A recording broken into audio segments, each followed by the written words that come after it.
हजार लोगों के बीच में भी आपके ठेठ व्यवहार दिख जाते। क्या राज है, कैसे आप कैरी करता होला? मैं ना इसे कहा है कि आप कोई चीज़ ला जीतो या आप मन उमर रही थो हमेशा, तो आपके पर्सनालिटी में वो झलकते ही। तो इकर लिए मैं कुछ अलग से प्रिपरेशन नहीं करूँ, जो है वो वही अपन सच के साथ में हाँ सबके बीच में रही थूँ। शायद एक सती वो सब चीज़ में अलग दिख जाते कि ये चीज़ है जो ट्रुथ कहते ना, ट्रुथ की बात करते ना मना, तो वो सच है मोर एक सती वो दिख जाते लोग में।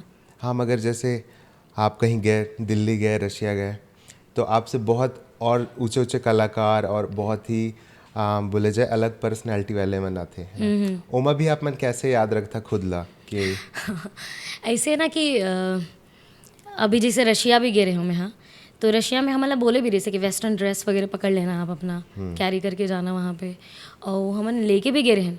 फिर मैं अपन कपड़ा वाला भी रख ले रही हूँ, और ऐसे मोला लगते कि हमन कहीं जात हन तो वहाँ पे अपन ड्रेस ला पहिर के, मतलब एक दिन तो वो हो जहाँ पे हम जैसे हम इंडियन एम्बेसी गए रहे हैं, तो दिन हमारा स्पेशली बोले रहे कि अपन फॉर्मल पहिर हो या कुछ ऐसे वेस्टर्न पहिर के जाऊँ या सूट या कुछ ऐसे, तो मैं अपन लुगरा पहिर के गिरे हूँ कि मैं अपन लुगरा पहिर के जाऊँ, अलग ही दिखत रही हूँ मैं। हाँ, उमन बोलिस भी कि मतलब मोर जो टीचर मन भी रही से, बैचमेंट्स मन भी रही से बोलिस तो बड़ा साड़ी वाड़ी पहन के आ गई। मैं बोली देखा जाएगा।